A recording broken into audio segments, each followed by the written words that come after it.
All right, ideally a few other people will trickle in, but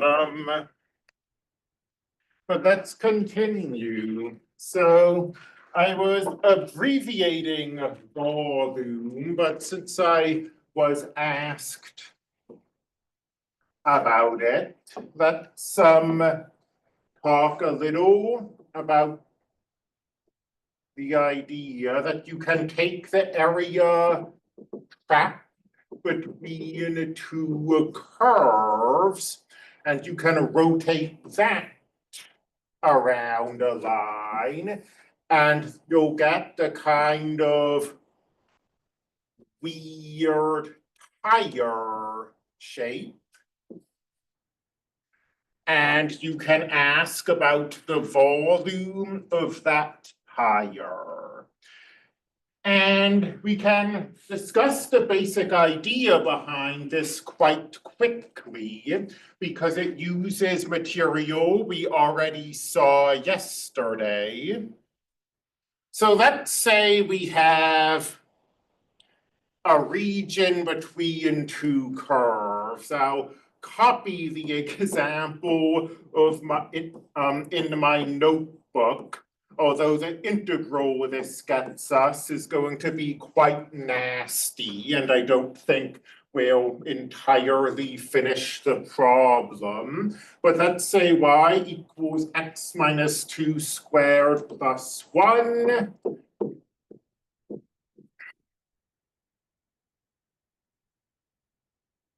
And y equals negative x minus 2 squared plus 3. And I'm claiming that these curves enclose a region. I'll draw it on Desmos in a moment.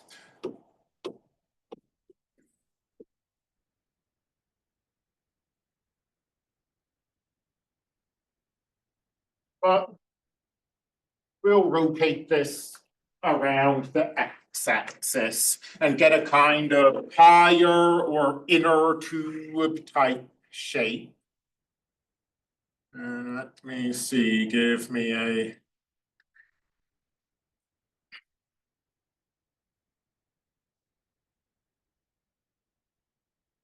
second.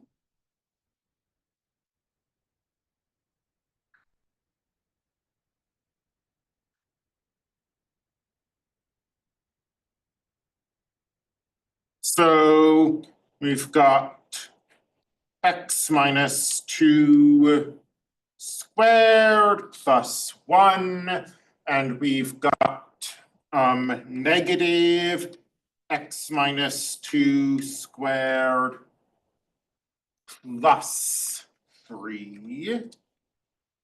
So we see they do enclose this region. We could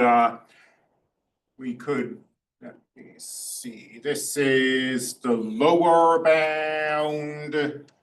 I was starting to say we could make Desmos shade this region for us. So again, if we take this entire region now, not just the curves, and we rotate it 360 degrees through space around the x-axis, we'll get something like an inner tube. And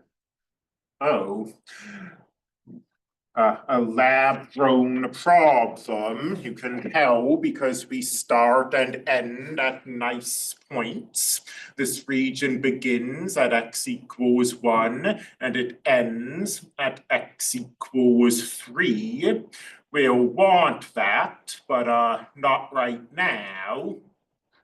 Right now, we're asking the question, well, how do we approach this problem?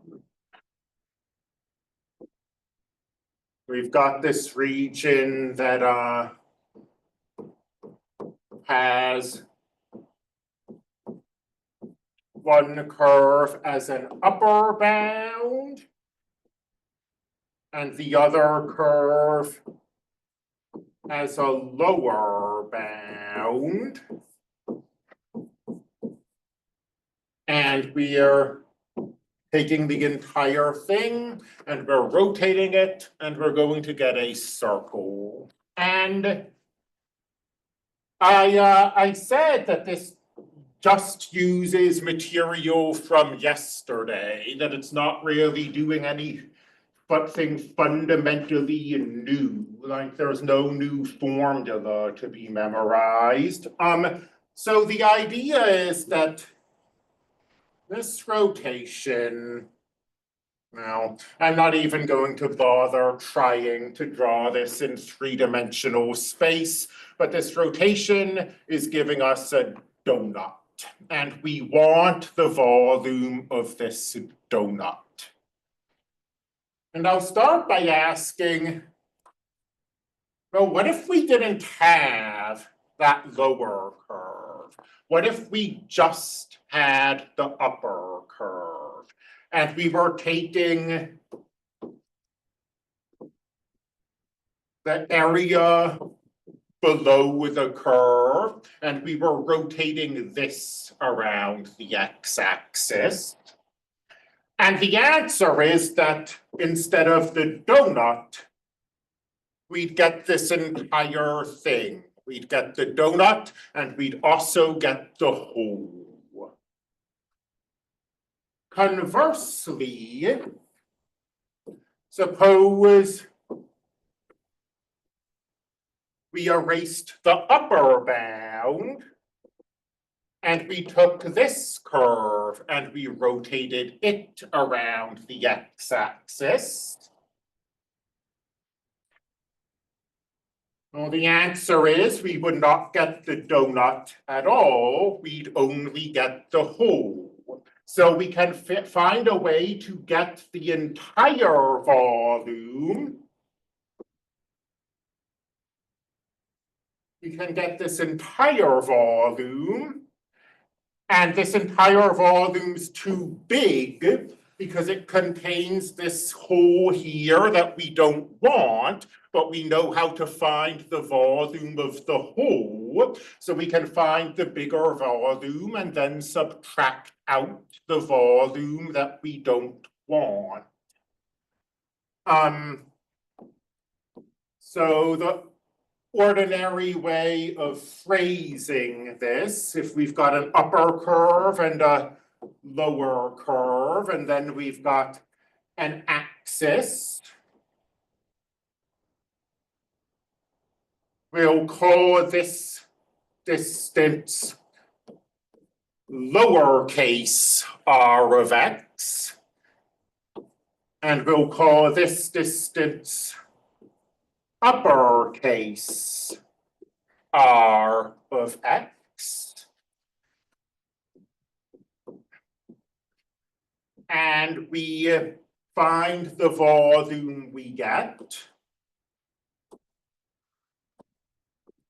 If we take uppercase r of x and we rotate it around the curve, and then we remove the hole, we subtract the volume we get. If we take lowercase r of x and rotate it around the curve, r of x is used traditionally for radius. Of course, we're not getting exact circles, but these upper and lowercase r of x's are sort of radius-like. Lowercase r of x is that distance, and uppercase r of x is that distance. So that's why we're using those letters. And if we wanted to, we could compact this into a single integral.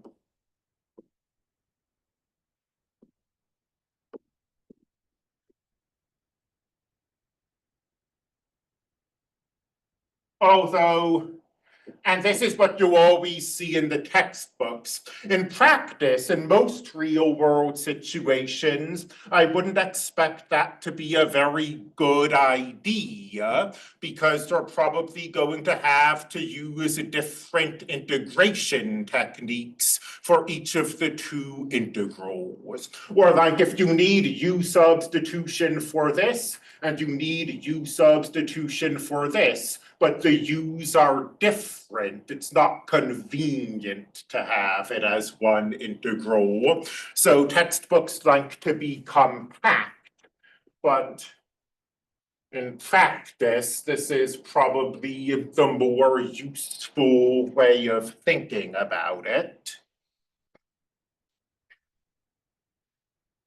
And I said that this was going to give me a kind of ugly thing, and I probably didn't want to go to the trouble of finishing it out. But here, those are our upper and our lower radii. If I ever get confused, if I ever struggle to tell the difference, you start with the axis and you draw a line, and the first curve you hit is going to be your lower radius, and the second curve you hit is going to be your upper radius. So if I plugged and played capital R of X and lowercase r of X into this formula, let's see, the integral from, it was 1 to 3, as I recall, pi, then capital R of X squared. So, let's see, the negative, something's wonky here. Did I mislabel these? A quadratic with a negative sign in front of it ought to be opening like that, right? Let me go to Desmos and see if I'm making a mistake. And I am making a mistake. This negative quadratic is the upper bound. This quadratic without the negative sign is the lower bound.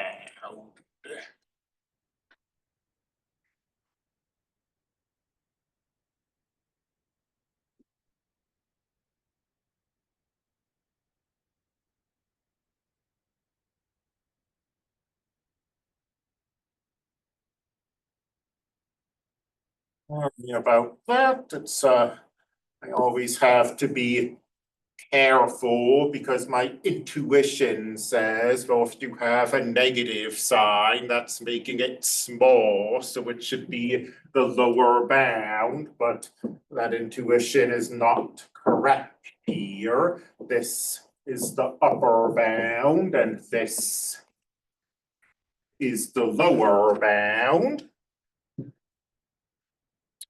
So, the upper bound is negative x minus 2 squared plus 3. We take that whole thing and we square it.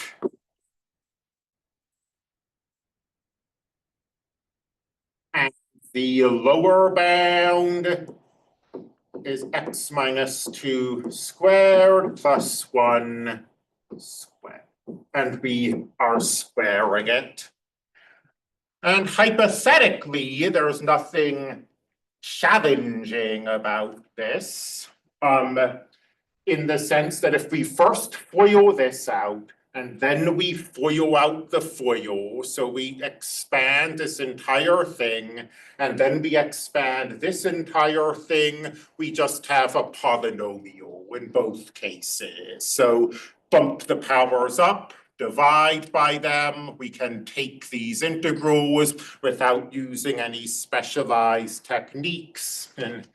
But of course, actually doing it would be kind of tedious, just because, well, expanding polynomials out is tedious, and then taking a fourth degree polynomial and plugging 3 into it, then plugging 1 into it, then subtracting is also tedious. So I'm going to leave this here, but that's called the washer method. It's called, why it's called the washer method, probably not super clear from the way we presented it, but it's called the washer method because if instead of thinking of it in these terms, you thought of it in terms of rectangles that start at the lower curve and end at the lower curve. If you take that rectangle and rotate it around the x-axis, you get the shape of a washer. So that's why. And now I'm going to talk about arc length. And we're not going to obsess about, well, I don't think we're going to obsess about any of the geometry except maybe the area stuff where we have very concrete applications. But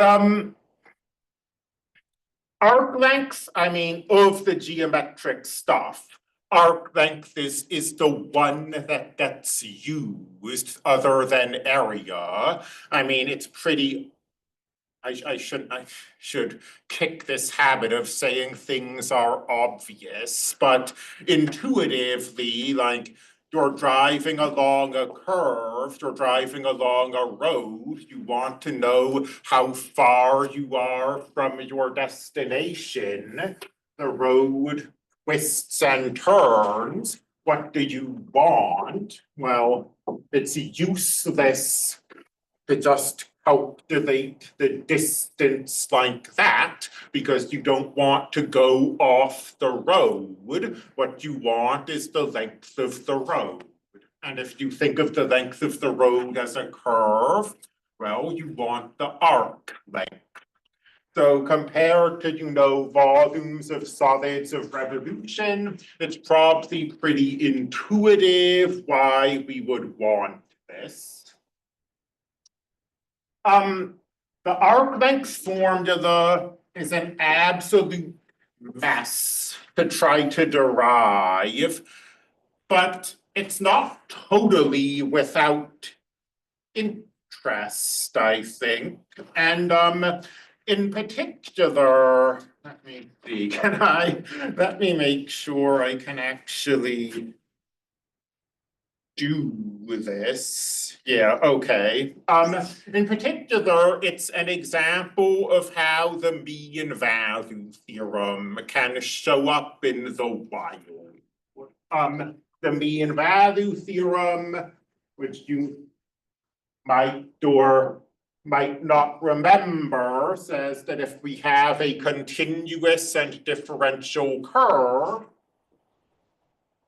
then the average rate of change of the curve on the interval is the slope of that line. And the mean value theorem says, well, there's a point on this curve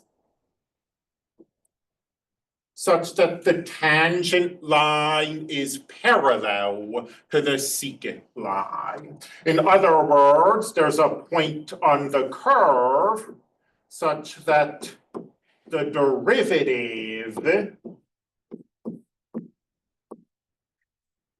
is equal to the average rate of change. And when you write it down like that, it sounds pretty alien, but if you think of it in terms of position and velocity, it hopefully becomes a lot more intuitive. This is saying that if you drive home and your average velocity is 60 miles per hour, then at some point you have to travel 60 miles per hour. So the idea behind the arc length formula is the idea behind all integrals, which is that you take the problem, you break it up, you approximate the answer on each of your little intervals, you add your approximations together, you take a limit, they become an integral. And here, so we have a curve. We're starting at A. We're ending at B.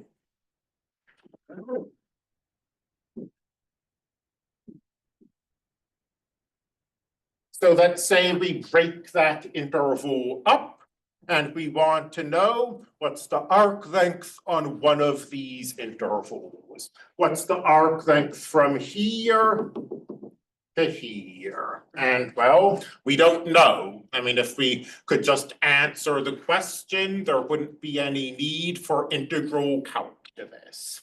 So we ask, well, can we approximate the arc length?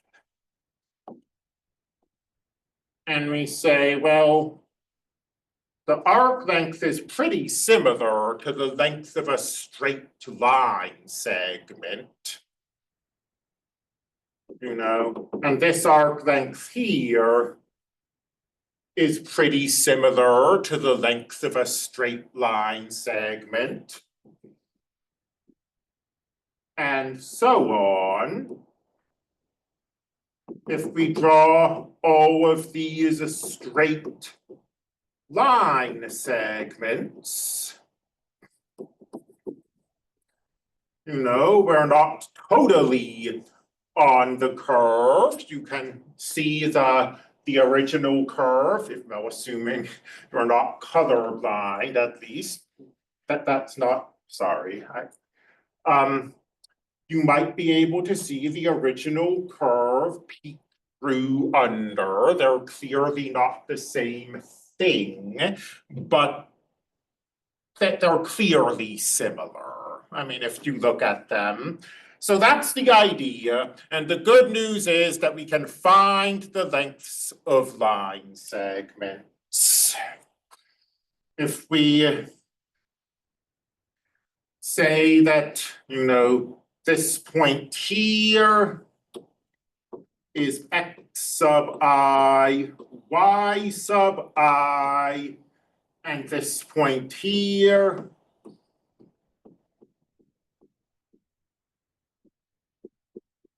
is x sub I plus 1, comma, y sub I plus 1, then the length of the line segment is the square root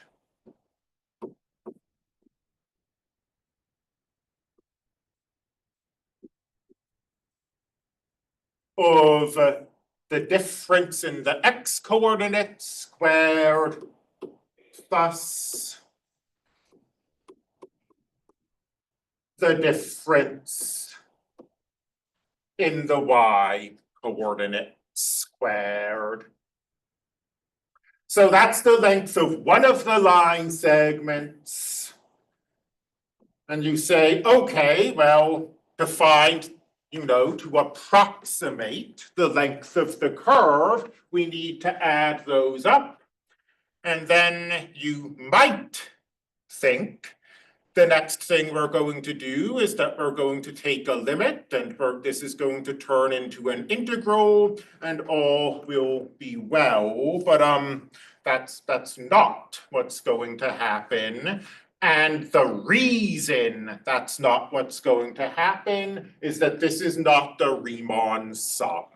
And taking a limit of it does not turn it into an integral. You know, not every sum is a Riemann sum.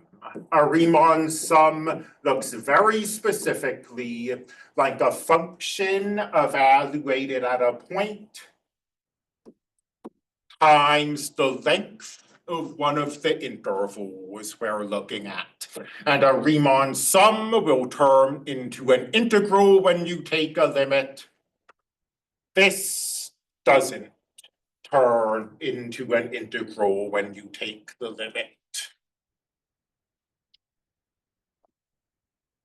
So what do we do? Well, this isn't something I think most people, I mean, including me, would just automatically see, but this can be resolved using the mean value theorem. So we've got x sub I, comma y sub I, and we've got x sub I plus 1, comma y sub I plus 1. And the mean value theorem says that in this interval, there is some value, x sub I star, such that the derivative of the value is the average rate of change.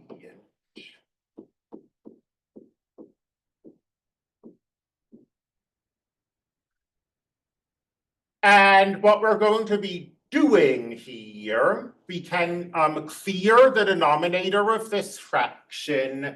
We can multiply both sides by this denominator.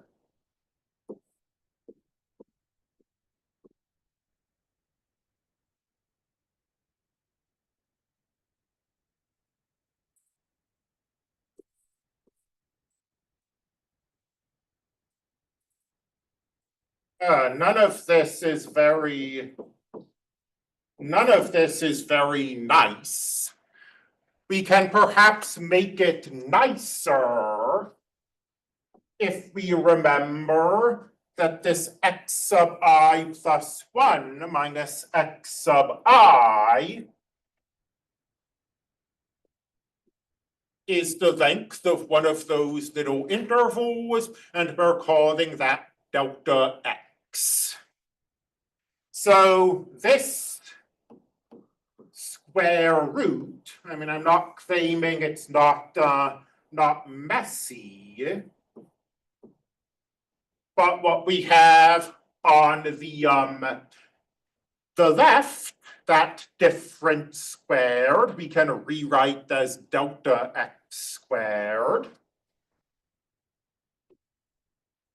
And then what we have on the y, the difference on the right, sorry, the difference between those y's.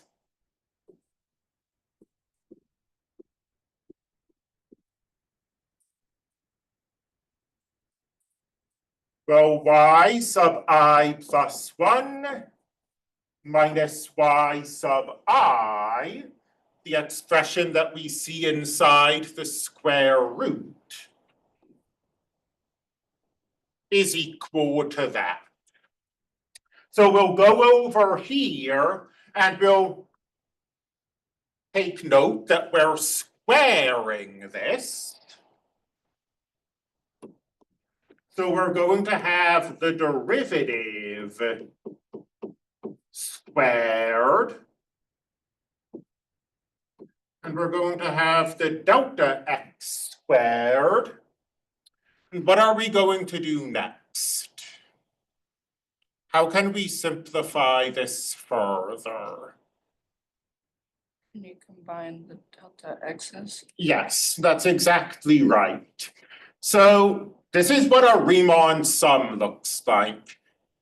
You see this delta x is not under a square root. in the Riemann sum. So as long as the delta x is trapped under the square root, that's a problem. Well, this delta x is being squared, and this delta x is being squared. And if we do a little rewriting, this thing under the square root, 1 plus the derivative squared, we can pull out that delta x squared. That delta x squared is common to both terms, so we can pull it out.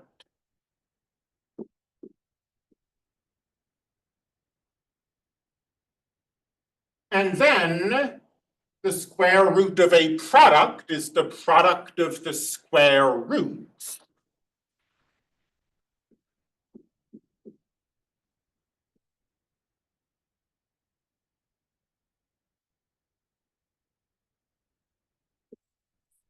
So we can get that delta x out of the square root. And this is now a Riemann sum. That 1 plus the square plus the derivative squared, that's a function. So we've got a function times delta x. That's exactly what we need for this to be a Riemann sum. And if we take a limit, this turns into an integral. The integral from a to b, the square root of 1 plus the derivative squared dx. And that's the arc length formula. And I'm telling you now, I mean, you're basically never going to be able to apply the arc length formula by hand. I mean, the textbook finds a few examples where it will work, but basically you can never do it. And that's because this looks like a U substitution. You've got a composition. You've got that thing trapped in the square root. Basically, the only thing we can try here is U substitution. But when we do U substitution, we need a du, and there's nothing out there that can act as the du.